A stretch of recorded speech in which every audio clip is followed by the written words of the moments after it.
乡亲啊，继续来看这个，根本就是一个太高人。新竹市有一间大型的购物中心，要食、要啉、要耍，拢总有，是在地人定定去的所在。结果讲发生着偷袭的事件，女性的人客入去便所，互一个嘛是查某的，甲对甲偷袭，话要惊死，赶紧来化救人。啊，讲这一大群人，甲这个女嫌犯制服了后，才发现讲，这个长头毛、穿短裙、穿丝袜的查囡仔。根本就是一个查甫的，差不多40岁，个疑似是惯犯，常常出现伫个无共的卖场共偷袭。警方嘛伫伊的手机啊，发现袂少共偷袭的相片。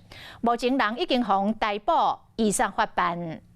不要担心，我不会动你的我就在你面前。票两个人吵调话，伫咧查某便所内底一直拍喷，佮想要甲歹仔抢转来。这个人留长长的头鬃，穿丝仔尾短裙，装头甲水当当。不过其实伊是一个共偷袭的查甫人。说他是惯犯，可是他很常看到他，这偷袭的事件就发生伫咧新竹市北区一间大间的购物中心，有查某人客进去便所内底时，发现有人摇对伫咧后壁。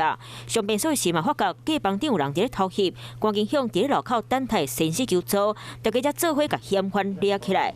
嘛发现这穿短裙套装的是查甫人，而且这个人佫毋是头一摆犯案。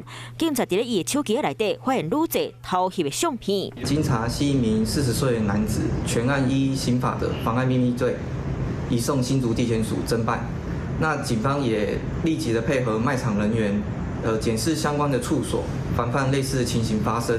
这间购物中心有真侪间餐厅，嘛有名的商店，佮有囡仔上喜意的室内娱乐园，嘛有全世界上水的烟雾店。